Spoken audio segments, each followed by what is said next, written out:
This is Dan Schneider. This is Mitchell Hadley on American TV. We're going to be talking today about Ernie Kovacs, one of the pioneers from the 1950s in comedy. So before we do that, I do want to give Mitch a moment or two to tell who he is. So for those who don't know you, Mitch, can you give a little background about who you are and what you do? Sure, I'm Mitchell Hadley, and I am an author and classic TV historian. For the last 15 years, I've written about classic TV at itsabouttv.com, and I've written two books about classic TV, The Electronic Mirror, and my latest book, which is called Darkness in Prime Time, How Classic Era TV Foresaw Modern Society's Descent into Hell. It is all about the programs from the 50s and 60s that were prophecies of the world that we live in today.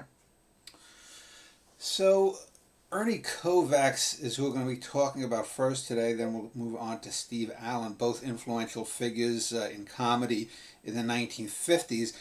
I think most people probably still would, at least our age, or maybe even to a little bit young, would still know who Steve Allen is, and we'll talk about him later. But Ernie Kovacs seems to be one of those kinds of figures that people, if they even know the name, may not even associate it with television or with comedy. It's just one of those names, like he was a B movie actor you may have heard of. He's kind of obscure now. Number one, why do you think that is? Was it that his run was too short? Was it too early in the medium? Why? Well, I think part of it had to do with his death at such a young age in an automobile accident in the early 1960s. Um, Kovacs was always kind of a niche comedian in the sense that he had a very unique style, a very distinctive style that we'll be getting into. And it didn't appeal to everyone, nor did he try to make it appeal to everyone, but he did have a very broad following, larger, I would say, than a cult following. And I think that part of the reason why he's not better known today is because of his death at a point in time prior to when you would have seen a comedian like him presented on more programs that might have been preserved for posterity. He certainly predated the era when we would have seen him on cable television or through VHS, DVD. On the other hand, he has always had a following. His programs have been repeated on PBS. He was on Comedy Central when it first started. They showed reruns of his very early programs. There are websites devoted to him, books written about him. They did a celebration of him, I think, at the Paley Center, the Museum of Modern Art type of thing, where people have really taken the time to look at what a pioneer he is. So I don't know if it would be correct to say that there has been a renaissance in interest in him because I'm not sure that he ever reached, if I can call it this, the level of obscurity that would be required in order to completely rehabilitate someone's career or resurrect someone's career. I think he has always been known, but no matter how many people know him, it's not enough because of the huge impact he's had on the history of television. If I were to look to an earlier medium, early film, the person that I would compare him to, not in terms of style or in comedy, would be someone like Fatty Arbuckle, whose name now is only known for a supposed Mm-hmm. sex scandal, but who was a huge star before Charlie Chaplin came and wiped everyone away. And in this case, you could argue for several people, including someone like the Steve Allen as taking the medium, or Milton Berle, were bigger and longer lasting.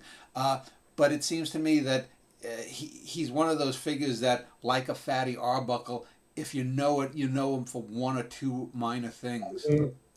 Well, I think that the best way for somebody to know Ernie Kovacs if they're not familiar with him is to look at the people who cite him as direct inspirations.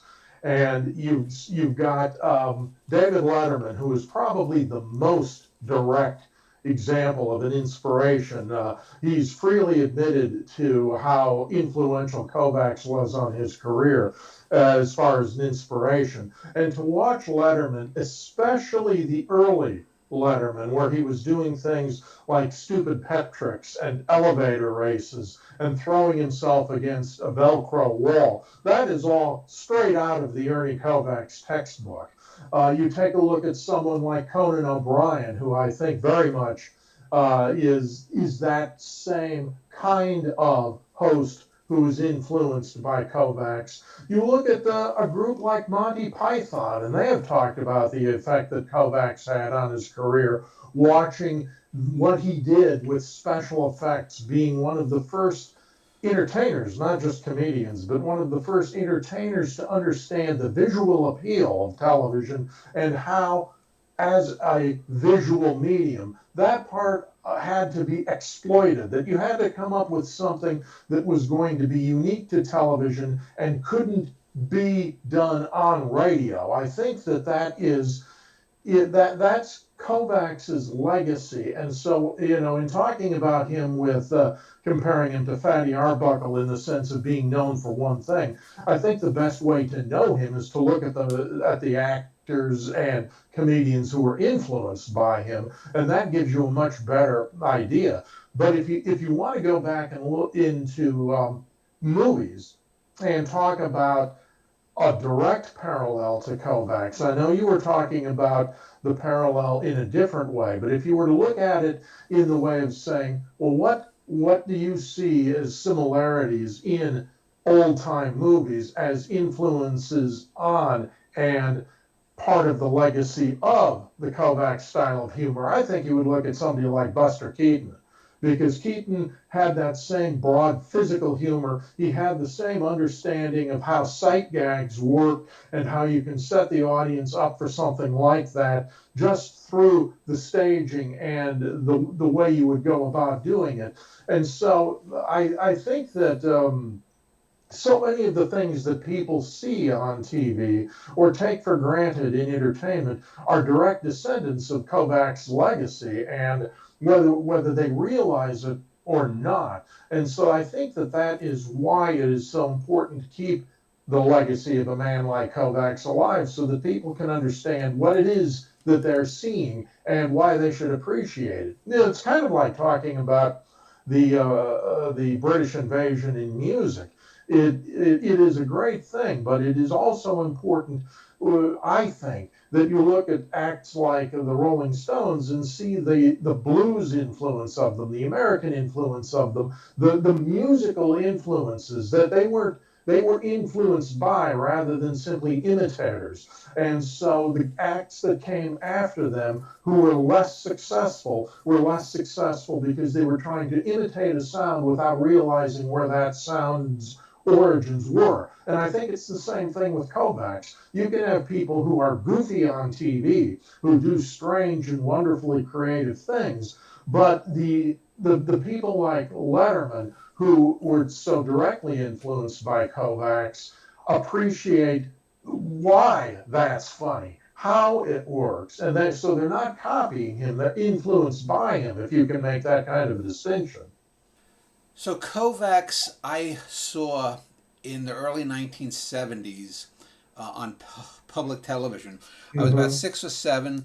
It was I remember it was playing in the very very early mornings in New York, and it only lasted maybe 1 or 2 years. And I find it interesting that public television at that time, which was just a handful of years old, was playing this guy. And on a surface level, you could say, it looked in somewhat the way Kukla, Fran and Ollie or Captain Kangaroo. It had you overtly, for a child looking at it, you might see some of the gags and laugh the way a child would. But I've always found it over the years when I've seen clips here and there, it's clearly meant for adults, not for children. Yes. And I'm just wondering, because you grew up in the Midwest, Where did you first see Kovacs, and how was it presented? Was it on PBS as well out there?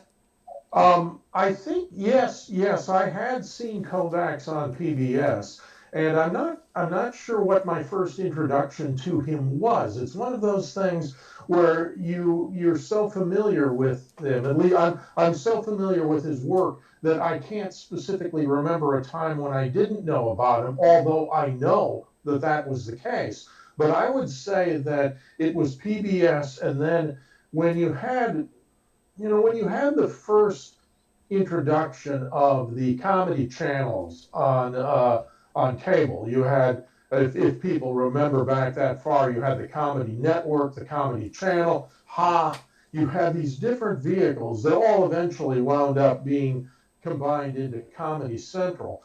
But in those early days, they had a lot of television from the 1950s that were exposing people who contemporary audiences weren't as familiar with. They had Bob and Ray, they had some of the Steve Allen work, and they had Kovacs. And while they did not pick up on Kovacs's more recent work, especially the brilliant specials he did for ABC in the late 50s and early 60s, they did go back to the Kovacs of the early 50s, the era that you're talking about, when he had a morning show for a while. He had some prime time shows for a while. He was just beginning to emerge on network TV after having created his persona in Philadelphia. And so I think it was a combination of PBS and the Comedy Channel that really allowed me to see someone whom I was familiar, who I'd read about, but I hadn't really appreciated what he was all about. And I think there's some irony in that you can come to Kovacs from reading about him, but just as Kovacs the comedian can't be understood that way, he also can't be understood in any other way other than a visual way, because that is how precisely his sense of comedy is related to the visual ability that he and the freedom that he found on television. I think too, I'm going to throw in one other source that I think was an early influence for me on learning about Kovacs. There was a made-for-TV movie, and I can't remember if it was in the 70s or 80s, but Jeff Goldblum played Kovacs, and it was a movie that actually touched on or was about a very specific part in his life, about the custody battle that he was engaged with his first wife, and how she had withheld custody from him, or the access from him, and he had wound up kidnapping his children, and it went through a long and extremely nasty fight before he won custody of them, which was an extraordinary thing back in the day. But I think that there were a lot of people who found this to be their first introduction to Kovacs through this movie.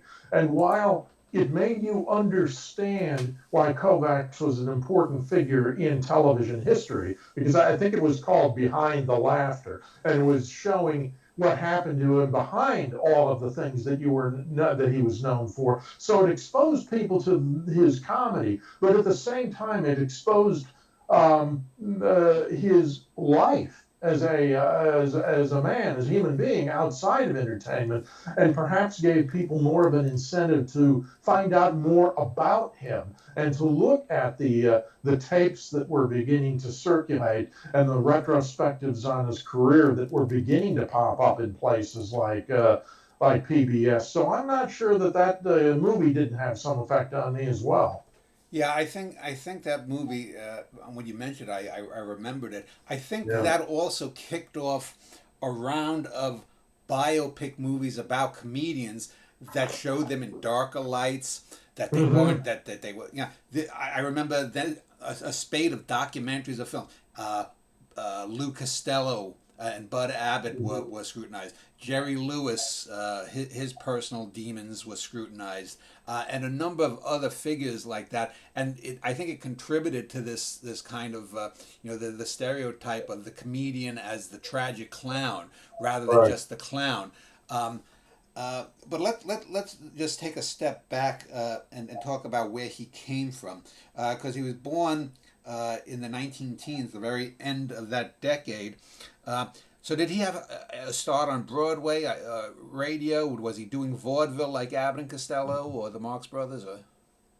Well, he got involved in theater when he was a child, and I think, unlike so many entertainers, his major influences actually came from outside the entertainment business. His father was a bootlegger, lived a very colorful life, and Kovacs soaked in all of that detail, all the stories, all the atmosphere that to a child became entertainment itself. Very exciting stories, and so I think Kovacs developed that flair at a very early age. He was also influenced by the humor that came from his native background. He was Hungarian American. His parents were immigrants. There is a very unique style of humor, of Eastern European humor. Born by all of the travails and the hardships that they've suffered, it tends to be both satiric and very surrealistic. And I think that came through as part of his upbringing, part of his family life was that kind of a sense of humor. But he performed in community theater. He found that he had a love for acting and for performing. He had this charisma that was readily apparent to people who worked with him and saw him. He went through high school. His high school teachers saw that he had this talent for improvisation, and so they encouraged that. They gave him roles in productions and different kinds of exercises that encouraged him to develop further this humor and this improvisational style. And from there, he, as so many people did, got into radio.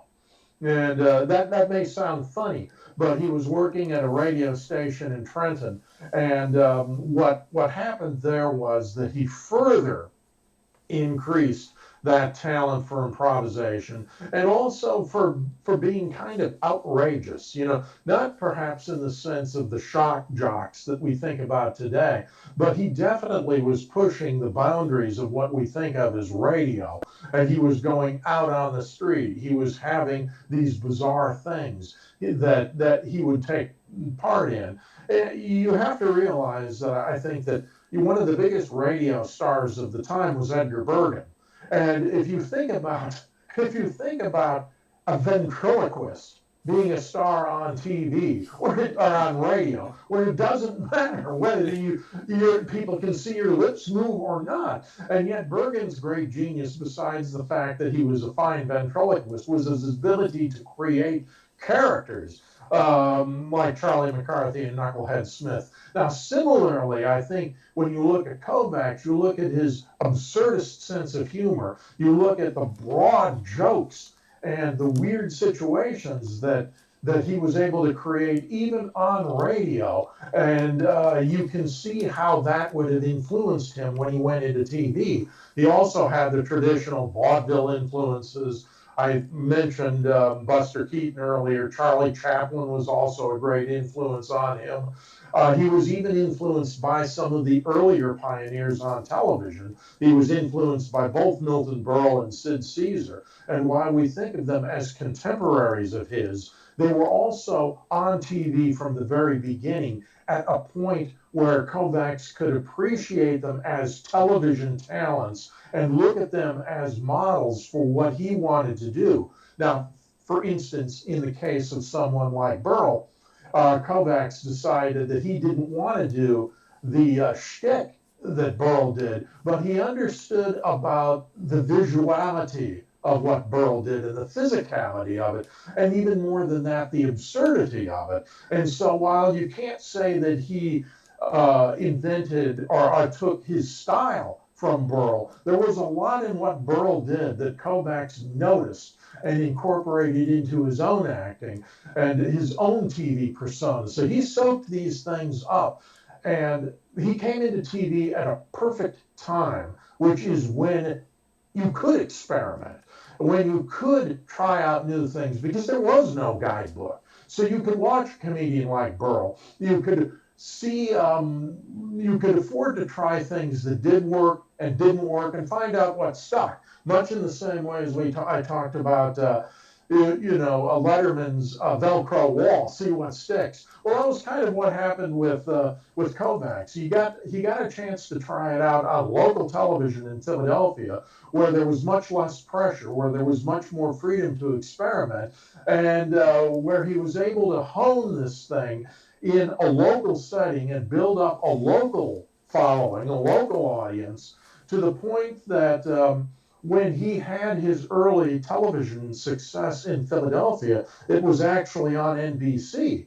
And his show was so popular in Philadelphia that the NBC affiliate wouldn't carry the Today Show. They would carry Kovacs' show. And so part of Kovacs' eventual departure from the Philadelphia scene and into a more national scene was generated by NBC itself wanting to get him off the air in that time slot so that the Today Show could take over. And Philadelphia was was a major market at that time, and it was important to NBC. So you can see about how even in the early days, Kovacs had that freedom to innovate. And I want to take just a moment to emphasize something that I was thinking about as I thought about Kovacs in preparation for this show.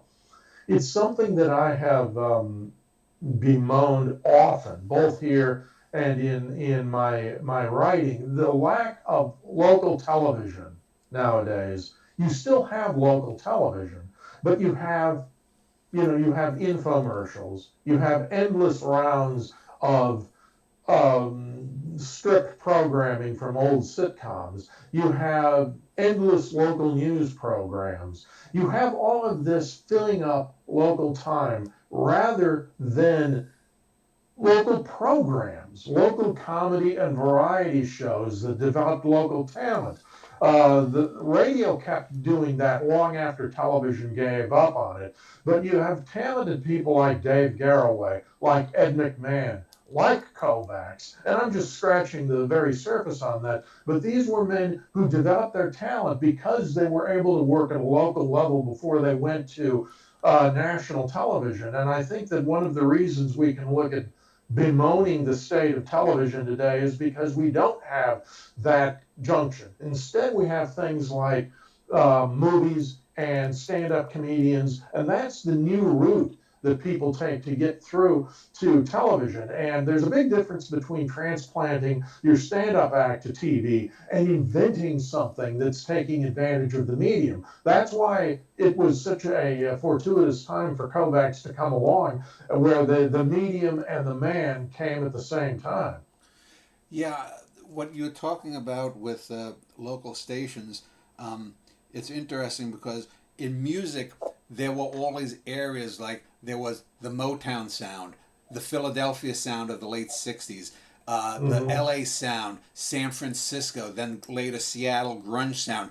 These areas became associated with certain acts, certain artistic movements, and that seems to have gone away because, when you have your third hour of cooking shows, and they're all doing, how to flip an egg. It's utterly generic rather than being something New Yorker, rather than being Houstonian, rather than being Baltimorean. You're right. There's another example for Jim McKay, the great sportscaster, came up on television in Baltimore and was a local personality before he graduated to network television.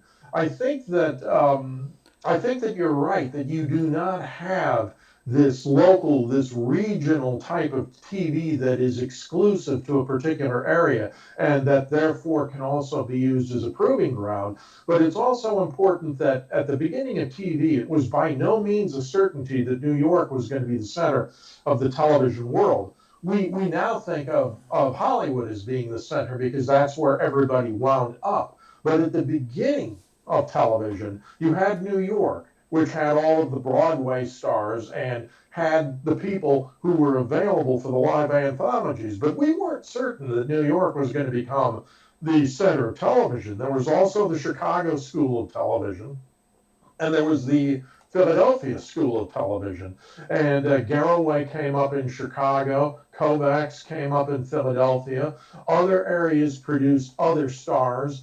You see that, I think, particularly in kids shows, because every market, every local market had a kids show up through the end of the 60s. And they became local celebrities. They became involved in the community. They went to grand openings. They were involved in parades. They had such an intrinsic connection with their communities. And it wasn't always just kids shows. It used to be celebrities in different areas of TV. So as we have seen all of entertainment become corporatized, it's happened in television too. I know somebody just coming into this broadcast might wonder, well, what does this have to do with Kovacs? Well, it has everything to do with Kovacs in the sense that we're talking about how he got his start, but we're also wondering why there aren't people like Kovacs nowadays. I think one of the reasons why is because we don't have local TV like we did back then. We don't have a farm, like a farm system like baseball does, where people can learn their talent in television rather than just in comedy or in drama, but in television itself. It's interesting that you mentioned Milton Berle and Sid Caesar, because I was going to ask this question. Both Berle and Caesar famously starred in the 1963 extravaganza. It's a Mad, Mad, Mad, Mad World, which was like an all-star event of comedians from that era. And in a sense, it was very much an homage to like silent film, vaudeville kind of humor. A cavalcade of stars would be the kind of thing. And even though he died a year earlier, it took a year or two to film that. And I've read on a number of occasions and seen sources that Kovacs had been contacted initially, but then they didn't want him to appear because they had no skit for him to appear in that could fit into that formula. Yeah. I've read various things about that, like you. I've read some stories that suggest that that Sid Caesar or one of the other actors in the movie might have taken over the role that had been intended for Kovacs when Kovacs died. I mean, Kovacs' wife, Edie Adams, was in the movie. Yeah. It probably would have been natural to have the two of them as the married couple in the movie, and for them to play off each other the way they already had for so many years in Kovacs' other work. But I think that it would have been a perfect vehicle for Kovacs, provided that Stanley Kramer and the writers figured out exactly how to exploit him. Now, I think you could make the case that the best use of his talent would have been with Edie, because it would have been as if they were bringing their act into the show, playing characters very similar to their own. So I think that, to go way back to the beginning again, that probably would have helped keep Ernie's visibility higher than it was, because he didn't do much work in the movies. So maybe a movie like that would have given him a higher profile.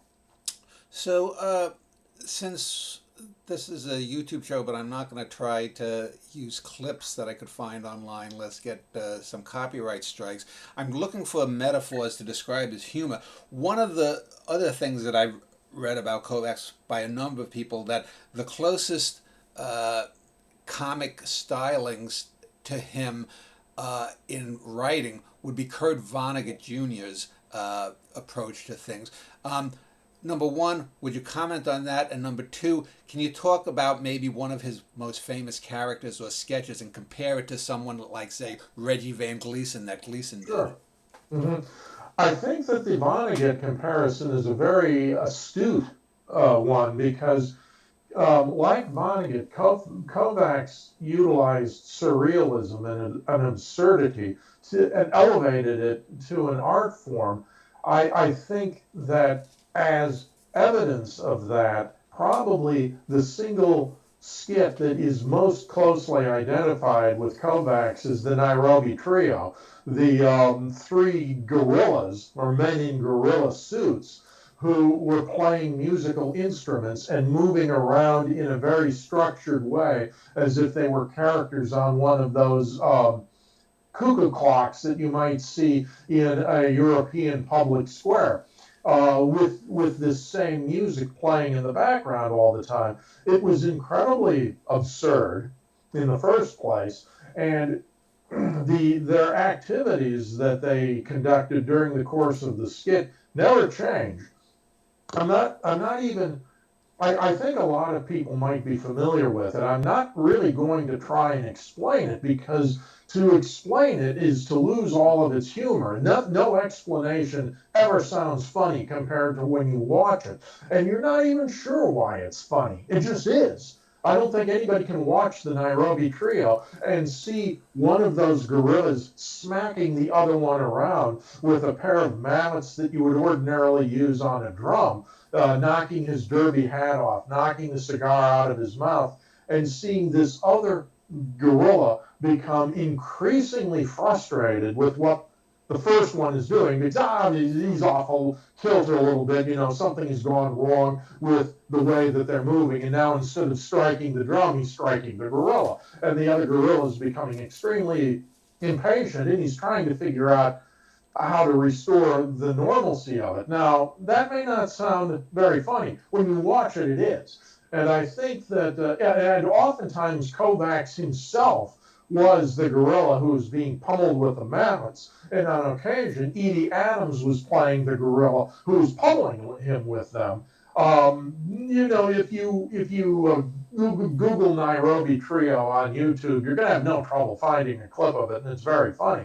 But the two other characters that I think are probably the best known, and when you talked about Reggie Van Gleason, the first character I thought of was Eugene. Eugene is a character that I think is probably closest in identity with a Gleason character to somebody like the Poor Soul, or to one of the silent spots that Red Skelton would do, because Eugene's skits are all silent. And Eugene is kind of this hapless everyman whom bad things or unfortunate things always seem to be happening to. He's also an everyman in the sense that he is, in a way, a surrogate for the viewer, because unbelievable things happen to Eugene in these short skits. For example, you'll have a skit of Eugene where he walks into a room, and as he tries to pour a drink, the water goes off in a completely different direction. It goes off at 45 degrees to where the glass is that he's trying to use. Or whenever he sets something on a table, it rolls off the table. Whenever when he looks at a painting, the painting comes to life. If there's a seascape and the painting is at an angle, Eugene will try to straighten it out, and the water will all run out of the painting and onto the floor. Well, obviously, Kovacs is using a combination of strange camera angles and a tilted set. And as you become more familiar with how television works, you understand how he was able to pull these things off. But there's precisely the genius in Kovacs, is that he could look at something and appreciate the fact that just by changing a camera angle or a stage setting, by doing something visual, you could bring an entirely different dimension to the humor. So I think Eugene always has to be one of Kovacs's great characters. In fact, in these ABC specials that I've talked about, they did an entire half hour of silent Eugene, where there was nothing. Even the commercials had no dialogue in them. And hopefully we'll get a chance to talk about the commercials that Kovacs did for Dutch Masters, because they were part of the shows. And so Dutch Masters honored the sense of the Eugene skits, and that they didn't even have voiceovers during the commercial. The other character that I think is so incredibly associated with Kovacs is Percy Dubtonsils, the effeminate, effete poet, who has this curled up mustache that looks sort of like something you might see on the detective Hercule Poirot. And he has these thick bottom glasses and this lispy way of talking, which suggests a whole lot of things. But what Kovacs was really going for was the pretentiousness of and the snob appeal of the poet and the literary auteur of the late 50s and early 60s. And he would get on and read these ridiculous poems.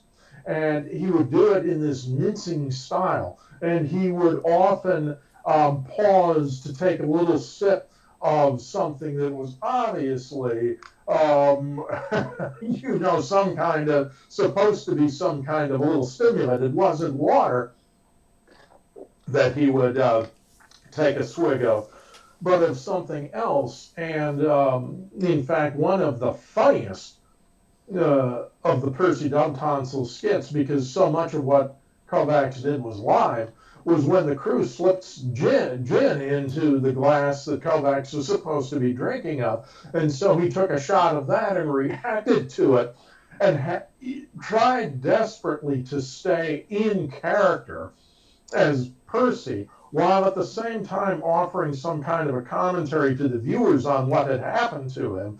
And you can hear the crew in the background reacting, laughing at it, and Kovacs even at one time raising the book that Percy is supposed to be reading from so that it would cover his face for a minute so that he could put himself back together. But I think that for all of the characters that Kovacs played, including himself, the place to start with and the three most clearly defined characters are really to be found right there, particularly Percy and Eugene. Those are the characters that really one comes to appreciate with Kovacs and the Nairobi Trio skits. There are many others, though. One of the things that a lot of critics have talked about when they wrote about Kovacs was a sort of dream logic or nightmarish logic. Things just happen, like you're talking about the 45-degree angle of the water. Yeah. Are you familiar with some of the experimental films of Maya Deren? Have you ever? I can't say that I'm familiar with them. I've heard of them, but I can't say that I'm familiar with them. Yeah, because I think there's a lot of things that she did, and I don't know if Kovacs would have known about it because she wasn't well known back. She died.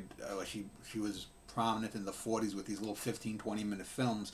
But I just want to ask that. Let me just ask you too, though, because another thing that people have said, especially critics, about Kovacs was that he was his biggest saboteur for success. And I was just looking online.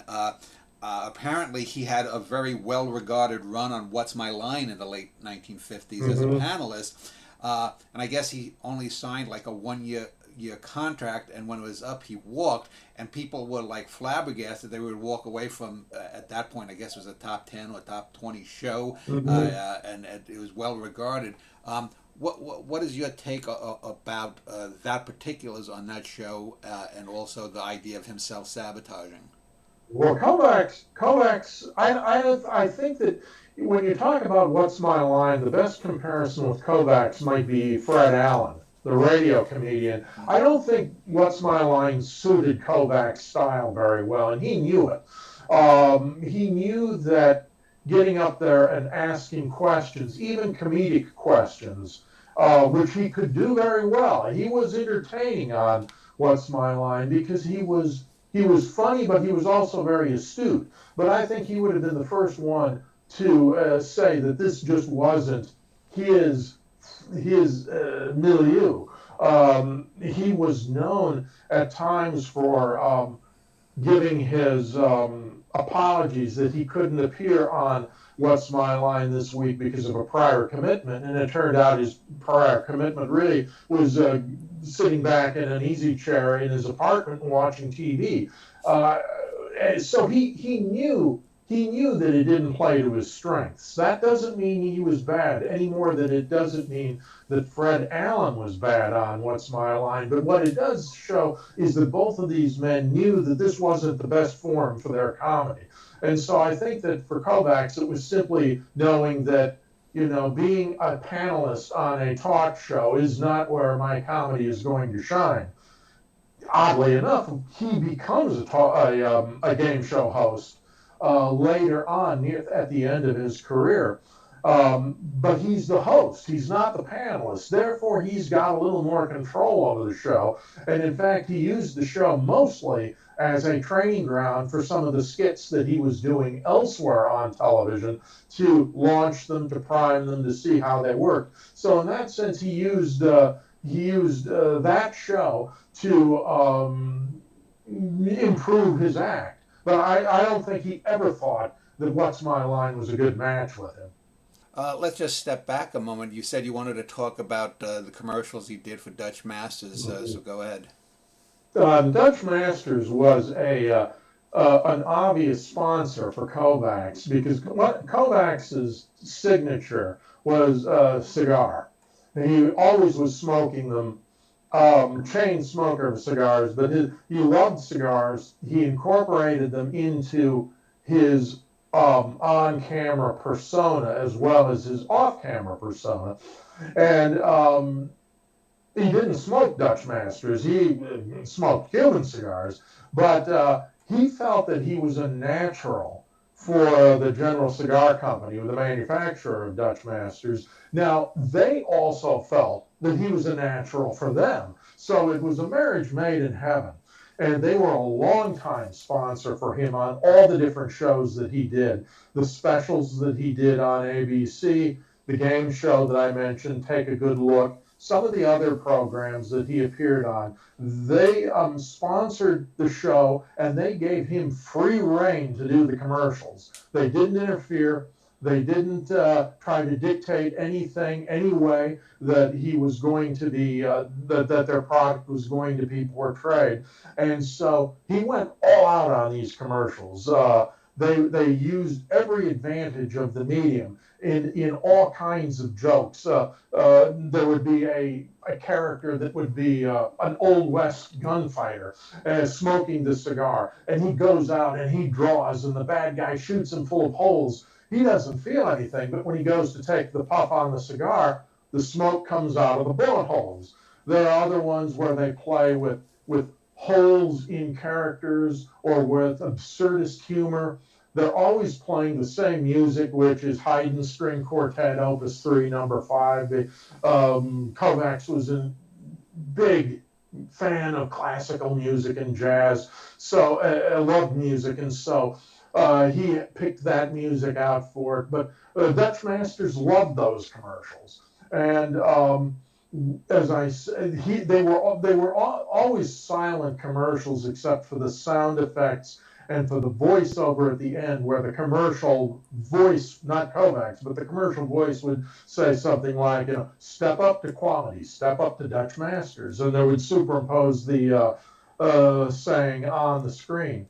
And in the Eugene special that I talked about that aired in the late 1950s, Dutch Masters forgoes the voiceover, and they just present it on screen because, of course, there isn't going to be any talking in this special. So he was about the perfect spokesman for them, and they were the perfect sponsor for him. And at a time when sponsors still carried a lot of weight in terms of getting a show on the air and keeping it on the air, because they were buying the time from the network, it was a great pairing to have the two of them working together. So another person that Kovacs has been posthumously compared to is another fellow who died rather young, and I'm talking about Rod Serling. Both were considered to have been sort of masters of the medium, Serling in the dramatic, Kovacs in the comedic. Yet one of the things that when you read what others have written about them, both of them seem never to have lived up to their full potential. With Serling, he did, he had the Planet of the Apes, which he wrote one of the scripts, and probably 40% of that still has his imprint in it. And the same thing with Kovacs is that despite having some successes here or there, he never in his brief lifetime fully became what he could have been. Number one, do you accept that premise? And number two, talk about his death and any comparison to Serling. Well, I think the comparison to Serling is an interesting one. When you first mentioned Serling's name, what I actually what I actually thought about was a different comparison between the two, which was overextending themselves. Serling, as was the case with so many artists of the time, was well aware that fame could be fleeting, and you never knew when the money train would run out. And so he had a habit, especially early in his career, of accepting every assignment that came along. With the result that I think when you look at the last couple of seasons of The Twilight Zone in particular, you see a writer who is exhausted, a writer who has overextended himself, who's run out of ideas, who's lost his creative spark, and who consequently isn't very creative anymore. Now, Kovacs had a different situation, and it isn't immediately obvious, this comparison, I think, but Kovacs was always in trouble with money. He had a big gambling habit. He was a free spender because he enjoyed the life, and the result was that he was almost always in financial trouble. And because of that, he tended to take on projects that maybe distracted him from doing some of the finer work that he was capable of. I think Take a Good Look, the game show, the panel show, actually, you should call it, is an example of that. He found a way of using that to test drive his skits. But really, that doesn't show him his greatest advantage. He was also the host of a movie show called Silence Please, because Kovacs, as we talked about, with his influences with Chaplin and Keaton, Kovacs was a big proponent of silent movies. And he did a lot to make them popular, again, in the renaissance that the silence experienced in the 50s. So he had a show on ABC, again, I think it was sponsored by Dutch Masters, called Silence Please, where he would introduce the show, the movie. It was an edited version, and then he would comment on it afterwards. And he would comment on it more or less as a fairly straight historical perspective of the movies. That's not to say that they weren't funny, but again, would he have taken that series on if he didn't need the money? I don't know that he would have. And so, like Serling, he wound up taking projects on kind of as a mercenary to keep paying the bills, and I think that did pull away from his greater creative efforts. Now, as to whether or not he reached his potential, I think Kovacs would say that he ran out of time. He did die very young. He was killed in an automobile accident. He was probably as good as he ever was at the time that he died. And I think if you were to look at Kovacs' work, why wasn't it more popular or more mainstream? It was his choice. He didn't want to be a mainstream artist.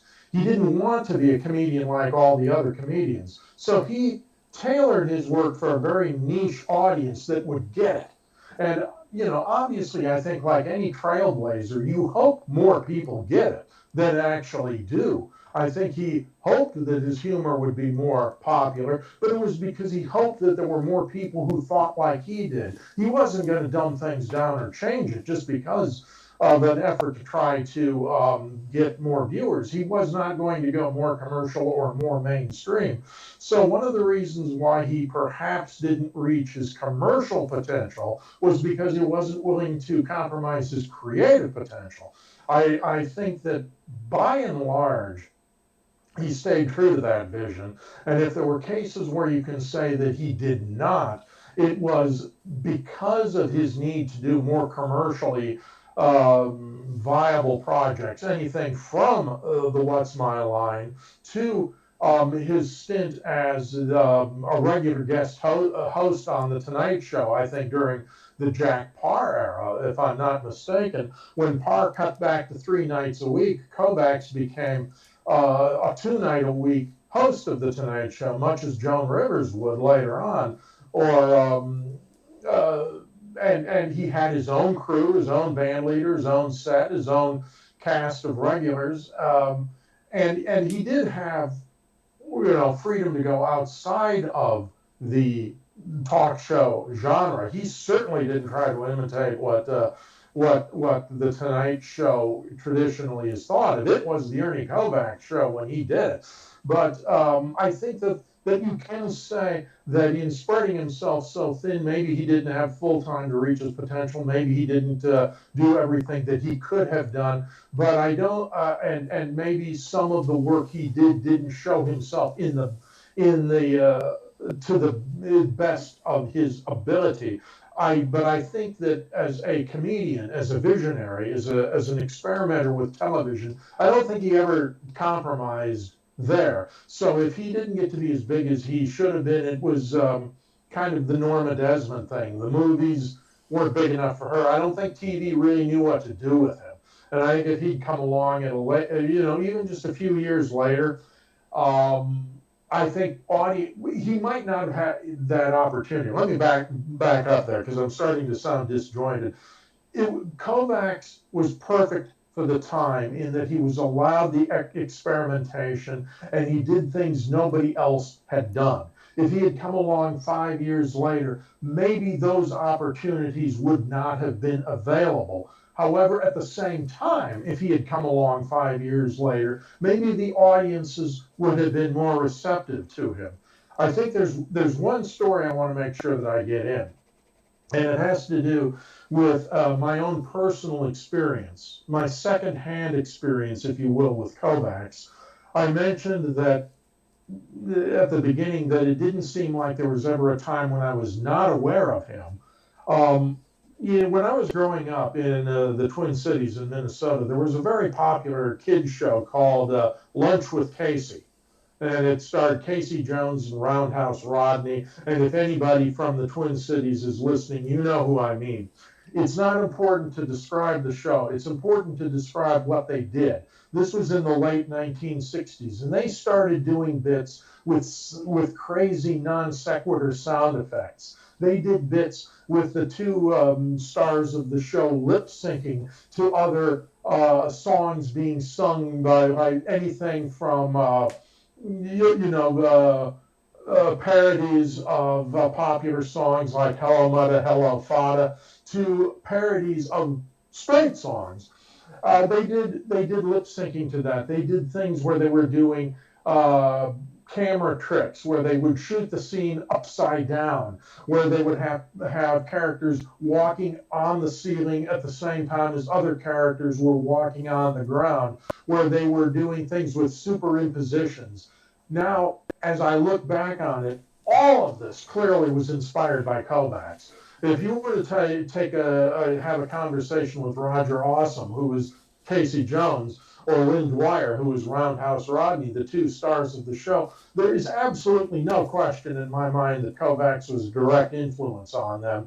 They may have talked about that. They may have not. I haven't read to that extent. But there's no question of his influence. I would suspect that there are other kids' shows who were influenced by him. There were other shows of other kinds, local shows, that were influenced by him. So Kovacs' influence on the medium went far beyond what we would think of as a standard influence.